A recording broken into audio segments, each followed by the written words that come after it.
तो जगदम्बा सबसे जास्ती बंधन में भी आती है।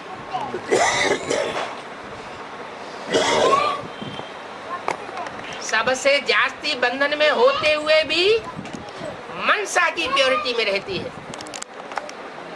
तन भले अपवित्र होता है लेकिन मन पवित्र रहता है। इसलिए माताओं के बीच में जितनी जगदम्बा की पूजा होती है उतनी और किसी की पूजा नहीं होती। वो भी दो रूप हैं।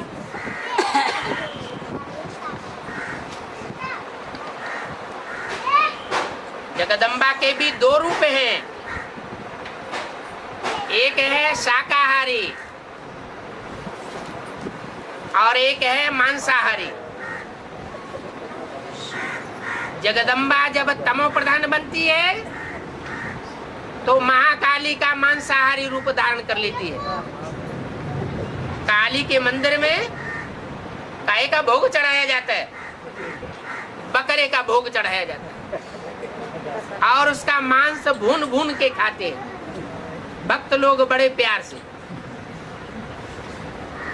और शाकाहारी है वैष्णवी देवी।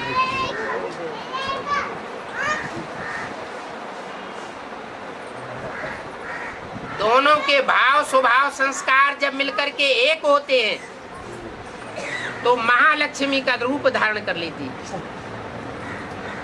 वो महालक्ष्मी की पूजा दीपावली पर होती है।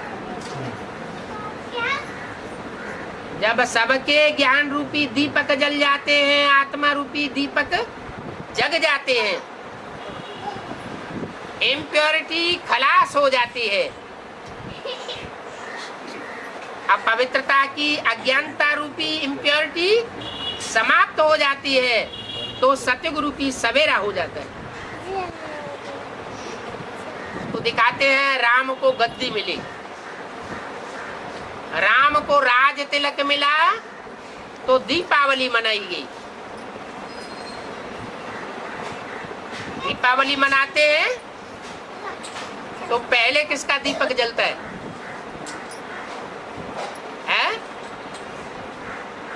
पहले किसी का दीपक जलता है और उस एक दीपक से सारे दीपक जगाए जाते हैं।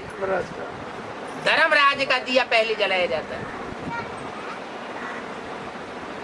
जलाया जाता है तो जलाने वाला भी कोई होगा। अब धर्मराज का दिया जलाया जाता है तो जो धर्मराज का दीपक जलाया जाता है वो धर्मराज की आत्मा कौन?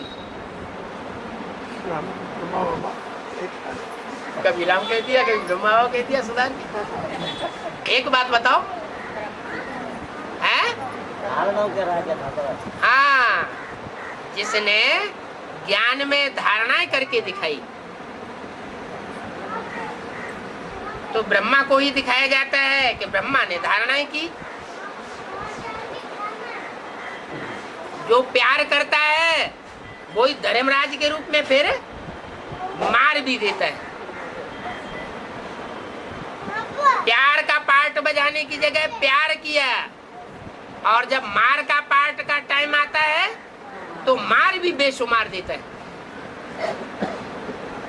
कोई कहे ये कैसे हो सकता? ये हो ही नहीं सकता, यही हो सकता है। क्योंकि संगम युग में कोई पाप कर्म करता है तो उसका कितना गुना बोझा चढ़ता है? 100 गुना बोझा चढ़ता है। ब्रह्मा जैसी श्रेष्ठ आत्मा को, धारणावान आत्मा को, जिसने बच्चों के इतनी बदतमीजियां सहन की, ऐसी श्रेष्ठ आत्मा को जिन्होंने दुख दे करके हार्ट फेल कर दिया, क्या उनका पाप कर्म नहीं बनता 100 गुना? अगर उनका पाप कर्म 100 गुना बनता है, जिन्होंने ब्रह्मा जैसी श्रेष्ठ आत्मा को भी धोखा दिया और दुनिया में अपना मर्तबा बढ़ा लिया, तो उनका हिसाब किताब कब पूरा होगा? सतयुग में कि त्रेता में? कहाँ पूरा होगा? संगम युग में ही हिसाब किताब पूरा होगा। और कौन हिसाब किताब पूरा करेगा? जिसके साथ हिसाब किताब हुआ है वो ही हिसाब किताब पूरा करेगा। तो ब्रह्मा की सोल ही धर्मराज के रूप में निमित्त बनती है। इस बात के निमित्त बनती है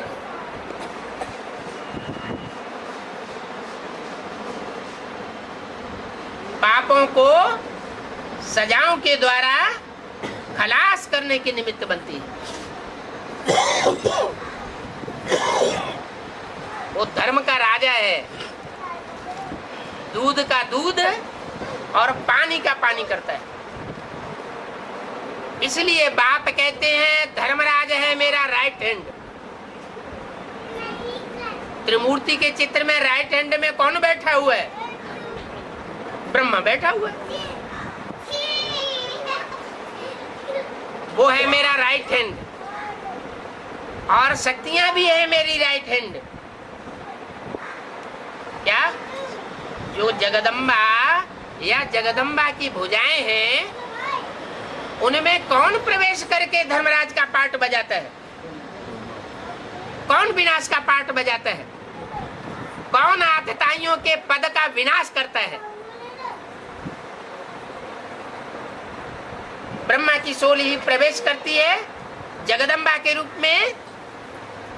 जो पद बने हुए हैं ऊंचे ऊंचे उन सब का विनाश कराती है, क्योंकि वो सब आतताई है। आतताइयों का विनाश होता है तो जो श्रेष्ठ आत्माएं हैं सूर्यवंशी और चंद्रवंशी वो बची रह जाती है।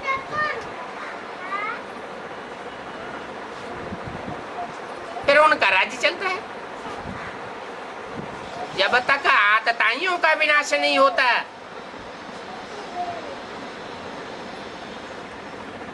अधर्मियों का विनाश नहीं होता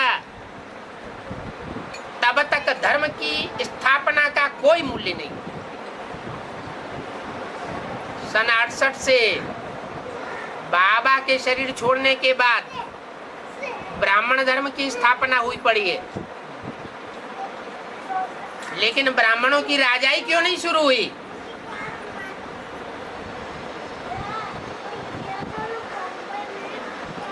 क्यों? कि जब तक मुखवंशावली ब्राह्मणों का विनाश नहीं होता है तब तक मुखवंशावली ब्राह्मणों की प्रत्यक्षता हो ही नहीं सकती। वो ब्राह्मण सो देवता बन ही नहीं सकते और उन देवताओं की राजधानी प्रत्यक्ष हो ही नहीं सकती। इसलिए ये टाइम नुदा हुआ है। ब्रह्मा द्वारा ब्राह्मण धर्म की स्थापना और फिर वही ब्रह्मा जब कोई स्त्री चोले में प्रवेश करके जगदम्बा का पाठ बजाता है तो आसुरी तत्वों का विनाश कराने के निमित्त बनता है। माताओं के द्वारा स्वर्ग का गेट खुलवाता हूं। कहीं बोला पुरुषों के द्वारा खुलवाता हूं? माताओं के द्वारा खुलवाता हूं, क्योंकि असली जो पवित्रता है वो माताएं ही धारण कर सकती हैं।